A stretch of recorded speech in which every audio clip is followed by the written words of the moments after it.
ஒரு கோலியாத் வந்தாதான் தாவீது ஆடி மேய்க்கிறவன் இல்ல, தாவீது வரும் மியூசிக் வாசிக்கிறவன் இல்ல, தாவீது ஒரு யுத்த வீரன் என்பது சமுதாயத்துக்கு தெரியும். அல்லேலூயா, அல்லேலூயா. ஒரு ஆமான் எலும்பினால்தான் எஸ்தர் ஒரு அழகு பதுமை மாத்திரமல்ல, அவள் அலங்காரத்துக்குரியவள் மாத்திரமல்ல, அவளுக்குள் ஒரு அக்கினி இருக்கிறது, அழிக்கவும் அவளுக்கு அதிகாரம் இருக்கிறது என்று ஆமான் எலும்பினாதான் தெரியும். அல்லேலூயா, அல்லேலூயா. எத்தனை பேருக்கு புரியுது நான் சொல்றது? You became mighty when you see an obstacle, but God is saying press on. தொடரு.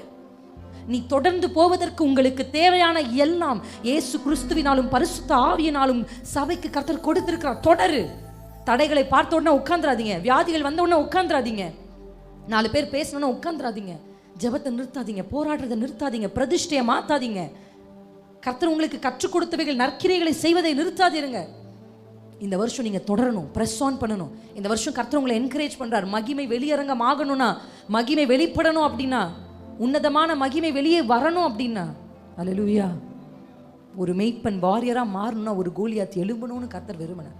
அந்த கோலியாத் தான் கொண்டு வந்தார். பிரச்சனைகள் தான் சிஸ்டர் உங்களுக்குள்ள உங்களுக்கே தெரியாத ஒரு டைமென்ஷனை வெளியே கொண்டு வரப்போகுது. அந்த போராட்டங்கள் தான் உங்களுக்கே தெரியாத உங்களுக்குள் இருக்கிற ஒரு பெரிய வல்லமையை வெளியே கொண்டு வரப்போகிறது. அல்லேலூயா.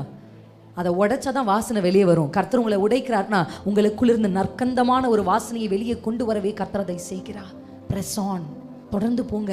கர்த்தர் உங்களுக்கு ஒரு பந்தய பொருளை வைத்திருக்கிறார், உங்களுக்கு ஒரு பரம அழைப்பை வைத்திருக்கிறார்.